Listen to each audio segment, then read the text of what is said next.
Se denomina reacción exotérmica a toda reacción que al llevarse a cabo libera energía.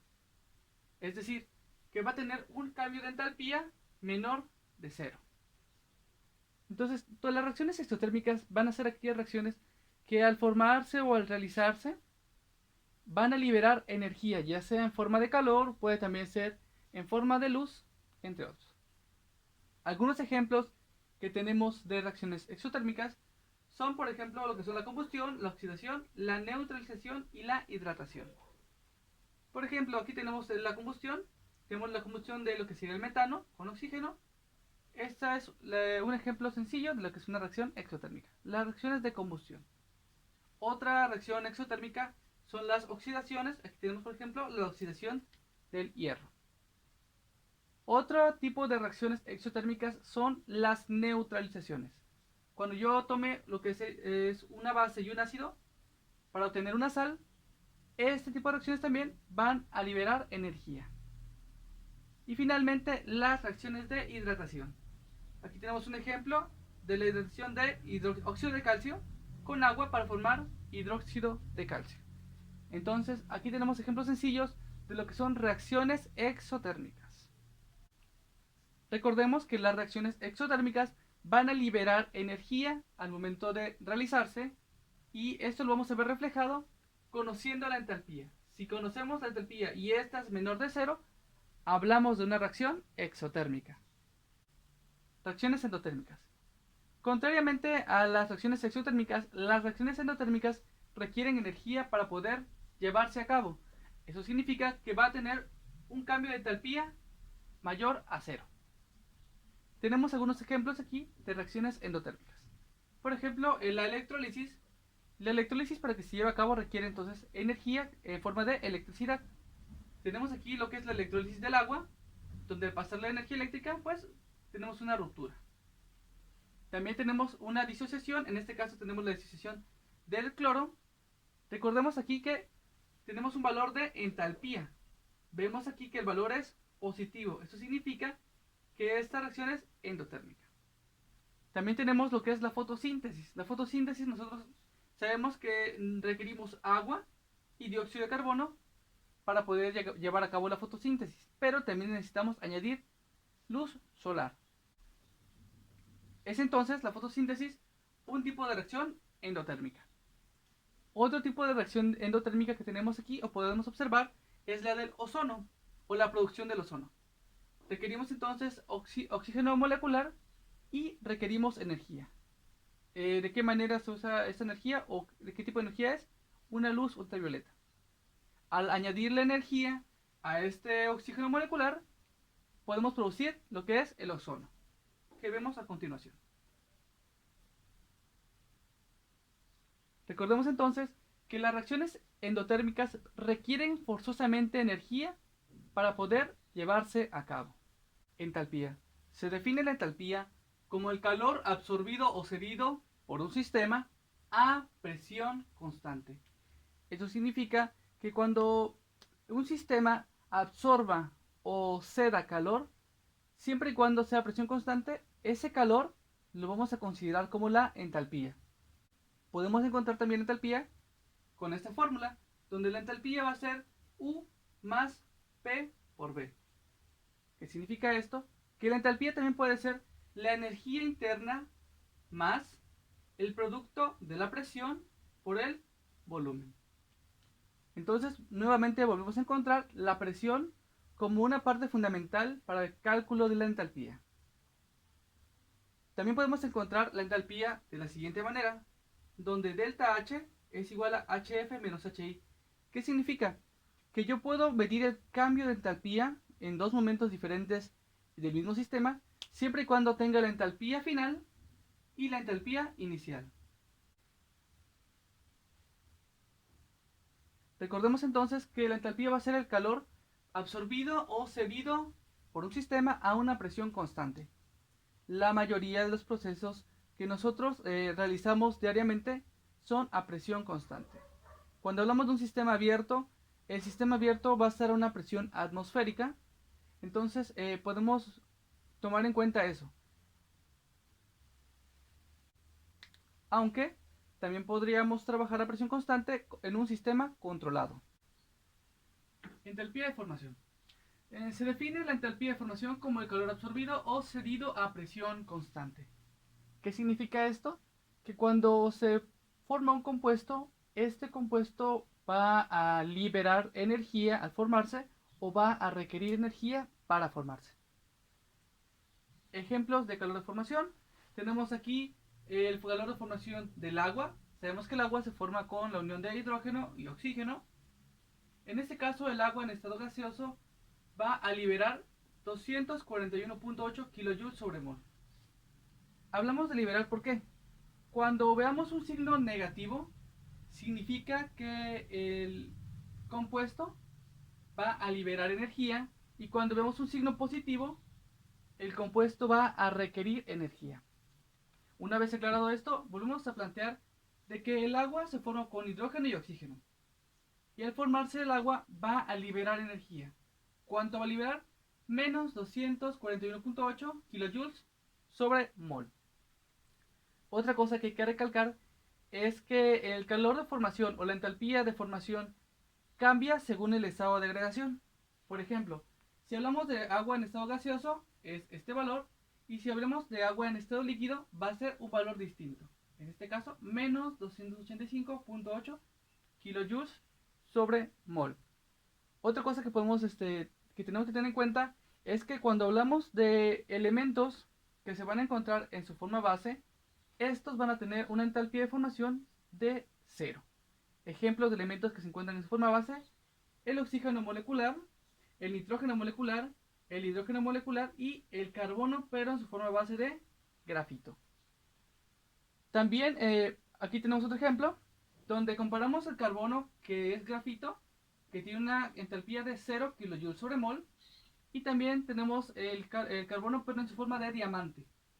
Vemos que aquí es 0 y aquí es 1.9 kJ sobre mol. ¿Con qué signo? Positivo. ¿Qué significa? Que para poder formarse este compuesto debe de añadirse energía. Entalpía de reacción. Anteriormente hablamos de lo que fue la definición de entalpía y la definición de entalpía de formación. La entalpía de reacción va a ser el calor absorbido o liberado por una reacción química.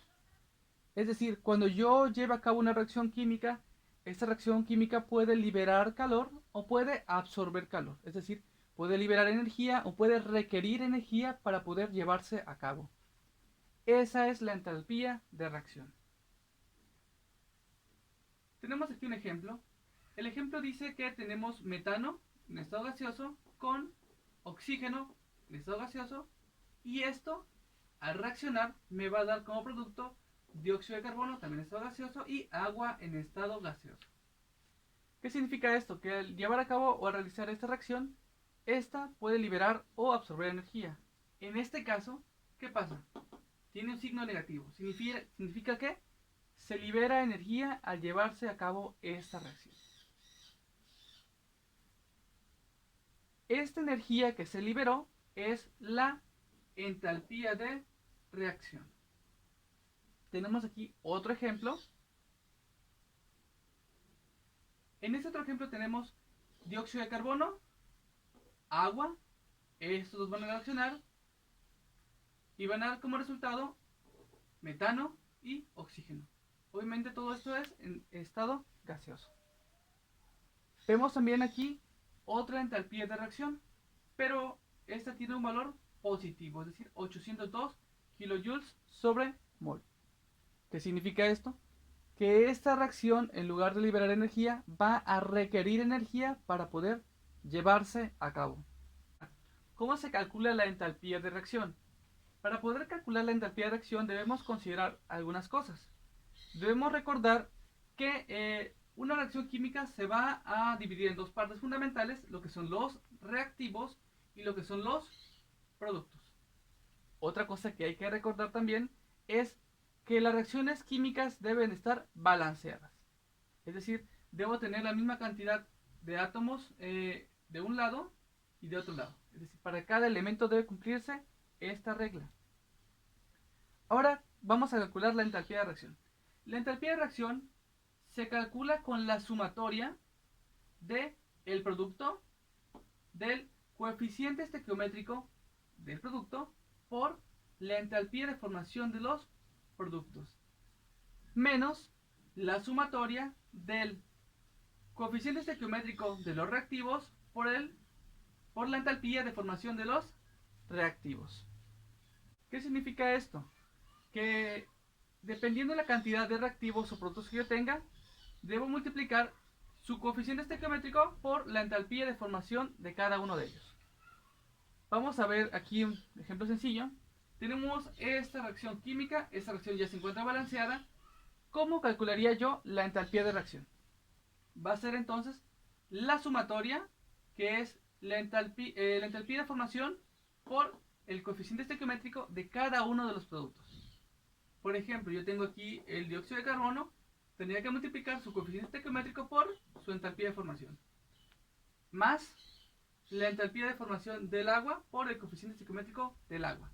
Todo esto yo realizo la sumatoria y le resto la entalpía de formación de los reactivos, donde los reactivos van a ser el metano, tendré que multiplicar su coeficiente estequiométrico por su entalpía de formación. Y el oxígeno, tendré que multiplicar el coeficiente estequiométrico por la entalpía de formación del oxígeno. De esta manera vamos a calcular nosotros lo que es la entalpía de una reacción. A continuación vamos a ver un ejemplo de cómo se realiza este cálculo. Vamos a calcular la entalpía de reacción para este ejemplo. Tenemos entonces como reactivos propano y oxígeno. Y como productos dióxido de carbono y agua. ¿Qué tenemos que tener o qué datos tenemos que tener? Tenemos que tener la entalpía de formación de cada uno de estos compuestos y tenemos que tener también la reacción balanceada. Contamos entonces con la entalpía de formación para el propano, menos 121 kJ sobre mol. Para el oxígeno, recordemos que el oxígeno está en su estado base. Eso significa que tiene una entalpía de formación de 0. El dióxido de carbono tiene una entalpía de formación de menos 393 kJ sobre mol. Y el agua tiene una entalpía de formación de menos 285.5 kJ sobre mol. ¿Qué nos hace falta? Tener la reacción balanceada. Vamos a verificar primero. 3 carbonos, 1 carbono. 8 hidrógenos, 2 hidrógenos. 2 oxígenos, 2 más 1, 3 oxígenos. Vamos a balancear entonces la reacción. Rápidamente, 3 carbonos, vamos a colocar aquí un número 3 para balancear el carbono. 3 carbonos. Aquí tenemos 8 hidrógenos, le vamos a colocar un número 4 aquí. Verificamos si la reacción ya está balanceada. 3 carbonos, 3 carbonos. 8 hidrógenos, 4 por 2, 8 hidrógenos. 2 oxígenos, aquí tenemos 2 por 3, 6, más 4, 10 oxígenos. Entonces tenemos que colocar aquí 5. Verificamos otra vez. 3 carbonos, 3 carbonos. 8 hidrógenos, 4 por 2, 8 hidrógenos. 5 por 2, 10 oxígenos. Aquí tenemos entonces 3 por 2, son 6, más 4, 10 oxígenos. Ya tenemos la ecuación, lo que sería balanceada. Vamos a colocar entonces esta información. La entalpía de reacción va a ser igual a, primero debemos colocar los productos. Eso significa que debo colocar dióxido de carbono. Sería su coeficiente estequiométrico es 3 por su entalpía de formación, que es menos 393. A eso le tengo que sumar el siguiente producto, que va a ser el agua, más, sería su coeficiente estequiométrico 4, por su entalpía de formación, que es menos 285.5. Esto es lo de los productos. Y yo tengo que restarle lo que son los reactivos. Vamos a poner aquí la resta aquí para que no sea tan... no se vea más por allá. El coeficiente estequiométrico del propano va a ser 1 por su entalpía de formación, menos 121, más el coeficiente estequiométrico del oxígeno es 5 por su entalpía de formación, que es 0. ¿Cuánto van a dar estas operaciones? Vamos a analizar primero la de los productos. Va a ser 3 por menos 393. Esto es igual a menos 1179 más, porque estamos sumando aquí, 4 por menos 285.5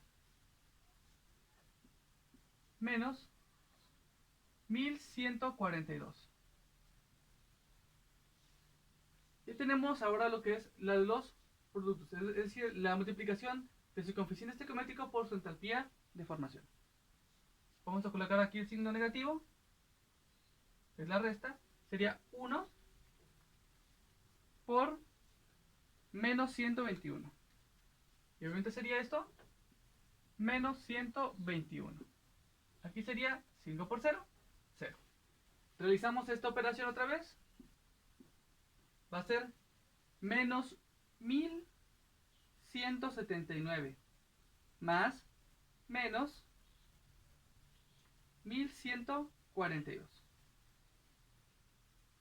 Sería entonces menos 2321. Y aquí sería otra vez menos 121. Menos 121.